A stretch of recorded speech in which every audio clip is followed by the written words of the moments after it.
Hi guys, we're here at WonderCon with the wonderful Marc Guggenheim. It's so great to see you again. Hey, it's great to see you too. Thanks for doing this. Thank you for being here. Are you having a good time? Oh, I'm having so much fun. I love WonderCon. It's nice because it's manageable. It's a nice small size. And who do you get excited to see when you're here? Oh my God, every time I bump into, there's a lot of artists and writers I bump into, and I'm so lucky because I got to bump into Marv Wolfman today. I'm like, he is a hero of mine. So for me, I get to fanboy out as much as everybody else. So that's what makes it fun for me. Well, that's fantastic because there's so much stuff that we fanboy about with your projects. You've got Wentworth Miller and Dominic Purcell here as well, promoting Prison Break, and obviously we know them from Legends of Tomorrow as well. I'm wondering, are we going to see any Prison Break references in Legends? I don't think so. We did one last year, and we didn't really have any opportunities to do one this year. We always try to work them in, but you can't wedge them in. You got to find the right way to do it. The opportunity's got to present itself. And it's great to see them reunite, and we know that they're there in Doom World together. We know we're a bit behind in the UK, but certainly I understand that it has a Back to the Future 2 theme to it. So who's Biff in this scenario?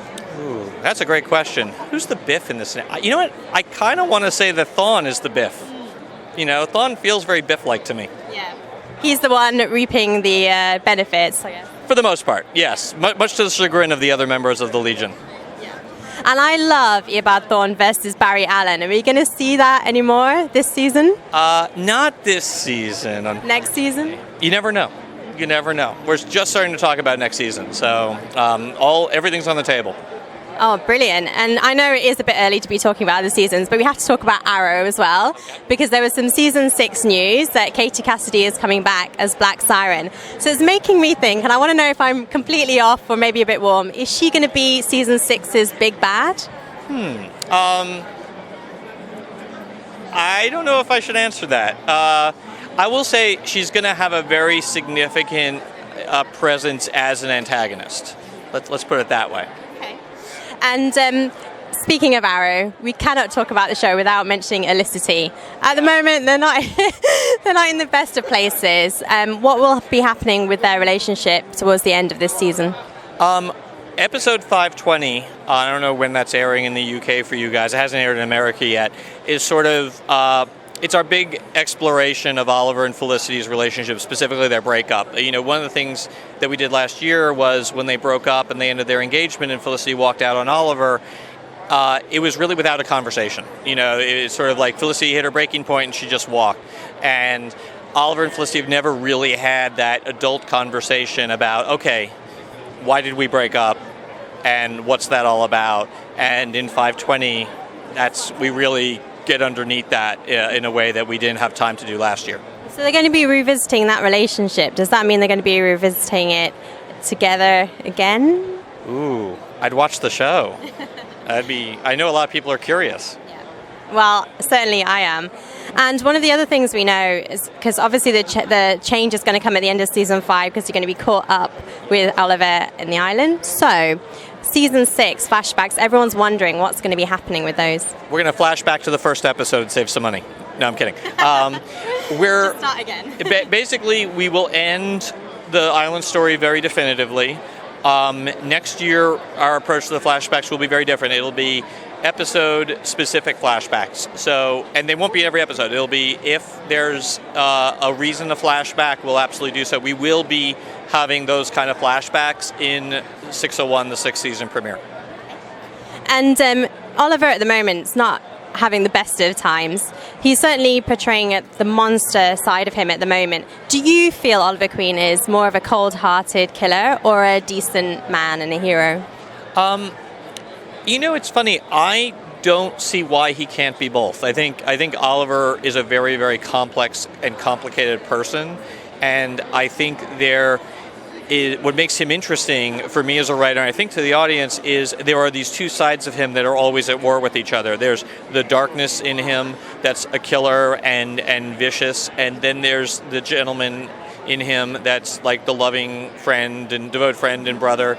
and they're constantly at war with each other. I think if you were to boil the show down into like one little bumper sticker, the show is really about this inner conflict between this man.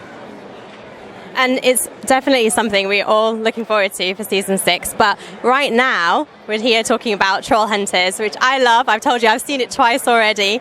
But I'm a little bit worried about Jim because he's in the Darklands at the moment. Should I be worried? Well, yeah, you should be a little worried. I mean, it's the Darklands is not like Rainbow Land, and Jim will be going through some tough stuff. But the show doesn't get nearly as dark as, let's say, Arrow. Yeah. So I don't think I'm really spoiling anything to say that at some point Jim will make it out of the Darklands. So when we start the season, obviously because Jim's separated from the rest of the team, are there going to be 2 storylines essentially? Yes, but the way we've done it is really kind of designed to make you feel like the Trollhunters are still together. And I'll say that the first episode of the second season opens with an homage to the pilot, and opens in probably the way you least expect, given the way season 1 ended. Okay. And I was really gutted when Arg was turned to stone. But I know you like to bring people back. So is Arg really gone?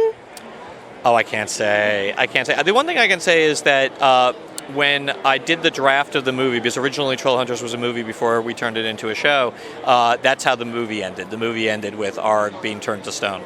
Okay, well, I'm going to hold out some hope for him. And will we see any more Trollhunters Easter eggs in the Arrowverse? Yeah, look, anytime I can work in an opportunity.